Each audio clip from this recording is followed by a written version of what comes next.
Here we are at the site of the Sveti Sava College. You can see the foundation stone was laid in 2005. I'm standing here in February 2009, and I'll just show you the progress that has taken place since.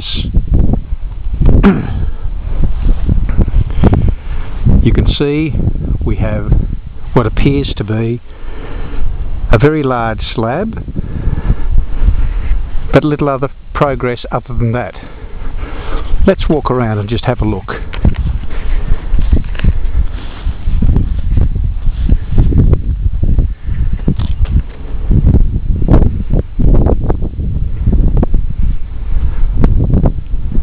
It really looks pretty much abandoned, with little sign that any work has taken place for a long time.